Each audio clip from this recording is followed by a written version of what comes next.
আমার পিছনে যে পাখিগুলো দেখা যাচ্ছে হয়তো আপনারা দেখতেছেন, খেলা প্রায় শেষ দিকে, কিন্তু পাখিগুলো তার নিজস্ব যে রিজিক, সেই রিজিকের সন্ধানে এখনো ঘুরতেছে মাঠে। কিন্তু আমরা মানুষ দিনের শুরুতেই ব্যর্থতা স্বীকার করে নিই যে আমার দ্বারা এটা সম্ভব না, অথবা আমার দ্বারা এটা হবে না।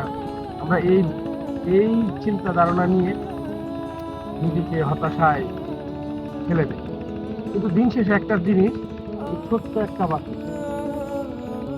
পাখি শুধু আল্লাহর উপরে তার পুরো ভরসা, তার পুরো আস্থা যে আজকে ঘর থেকে বের হলে সে পুরো রিজিকটা নিয়ে সন্ধ্যায় বাড়িতে ফিরবে। তো আমরা মানুষ সকালবেলায় ঘর থেকে বের হওয়ার সময় কপালে 4টা বাজ করে ফেলি, এই বুঝি আমার দ্বারা আর কিচ্ছু হবে না।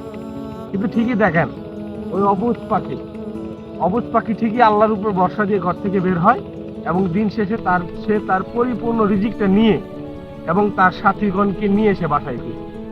আর আমরা দিন শেষে তো দূর, আমরা দিনের শুরুতেই নিজের যে হতাশাগ্রস্ত মন, হতাশাগ্রস্ত দেহ নিয়ে আমরা নিজেকে আরো হতাশাগ্রস্ত বানাই।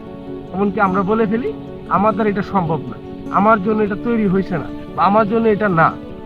কিন্তু কখনো কি আমরা চেষ্টা করছি এটা আমার জন্য, এটা আমার করতেই হবে? আমরা কখনোই করি না। বেলা প্রায় শেষ দিকে, সন্ধ্যা নেমে আসলো, কিন্তু পাখিগুলো এখনো মারে তার নিজস্ব যে রিজিক, সেই রিজিকের সন্ধানে ঘুরে বেড়াচ্ছে। তা আমরা মানুষ বেলা শুরুতে নিজেকে হতাশাগ্রস্ত করে ফেলি, এবং কি সবকিছু আশা ছেড়ে দিই যে আমাদের দ্বারা বুঝি আর কিচ্ছু হবে না। এখনো সময় আছে।